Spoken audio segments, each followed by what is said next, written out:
আসসালামু আলাইকুম, welcome back to my channel. সবাই কেমন আছেন? আল্লাহর রহমতে আমি অনেক ভালো আছি। এই মুহূর্তে যে আমার ভিডিও দেখছেন বা আমাকে সাবস্ক্রাইব করেছেন, আল্লাহর কাছে দোয়া করি তার যাতে সকল মনের নেক ইচ্ছাগুলো যাতে পূরণ হয়ে যায় এবং সকল সমস্যাগুলো যাতে সমাধান হয়ে যায়।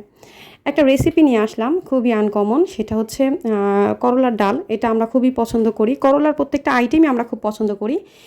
হয়তোবা ভাজি করে খাওয়া হয় বা হয়তোবা কোনো না কোনো আইটেম করে খাওয়া হয়, বাট ডাল দিয়ে কজনে খেয়েছেন আমি জানি না। আমরা খুবই পছন্দ করি ডাল দিয়ে খাওয়া।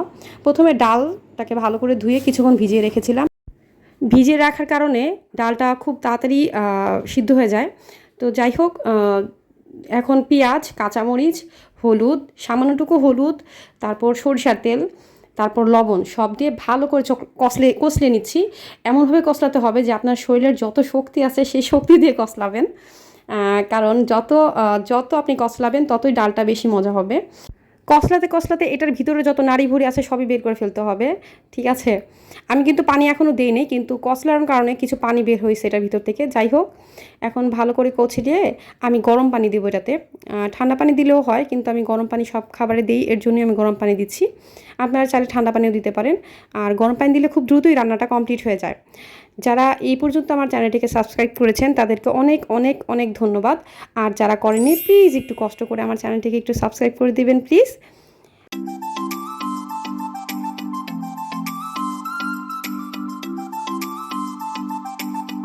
আমার মতো যারা আছেন তাদের আসলে একটু অদ্ভুত টাইপের খাবারই খুব মজা লাগে। অনেকে করলা খেতেই চায় না, কিন্তু বিশ্বাস করেন এই ডালটা রান্না করার পরে আপনার করলার যে তিতা ভাব আছে সেটা একদমই বুঝতে পারবেন না আপনি। অনেক অনেক অনেক মজা হবে ডালটা। এই তো চলে এলো তিতার রাজার সবজি, করলা। তবে করলাটা আমি গোল গোল করে চাকচাক করে দিয়েছি। অনেকে যেভাবে মন চায় সেভাবে দিতে পারেন। আমি চাকচাক করে দেওয়াটাই প্রেফার করি, যেহেতু মুখে লাগে তো ভালো লাগে। এই তো করলাটা এই সময় যেহেতু ডালটা একটু একটু সিদ্ধ হয়ে আসবে, তখন যে আপনার করলাটা দিয়ে দিতে হবে।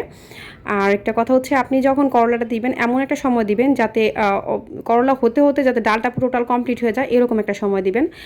করলা অনেক তিতা হলেও এটা কিন্তু গুণের কোনো শেষ নাই। আমাদের শরীরের মধ্যে এমন কোনো উপকার নাই যেটা করলা করে না। আমাদের লিভার থেকে নিয়ে শুরু করে, কিডনি থেকে নিয়ে শুরু করে, হার্ট থেকে নিয়ে শুরু করে, ব্লাড থেকে নিয়ে শুরু করে এমন কোনো সিস্টেমে নাই যেখানে এই করলা কাজ করে না।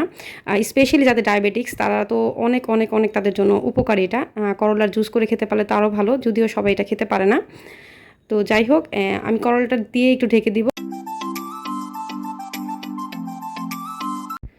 যারা করলা তিতা ভাবটা পছন্দ করে না তারা এভাবে খেয়ে দেখবেন, একেবারেই আপনার তিতা লাগবে না। আর এটা আপনার ডায়াবেটিক্সের জন্য খুব ভালো।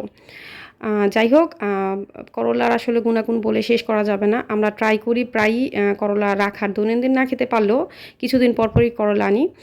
আর প্লিজ আমার ভিডিওটিকে সাবস্ক্রাইব করে পাশে থাকবেন। মানুষ মাত্রই ভুল, আমার কথায় বা আমার আচরণে যদি কোনো ভুল থাকে তাহলে অবশ্যই ক্ষমা সুন্দর দৃষ্টিতে দেখবেন, আমি আশা করছি। আর আমাকে অবশ্যই সাপোর্ট করবেন। সবাই ভালো থাকবেন, আমি সবার জন্য দোয়া করি। আর আপনারাও আমার জন্য দোয়া করবেন। আসসালামু আলাইকুম।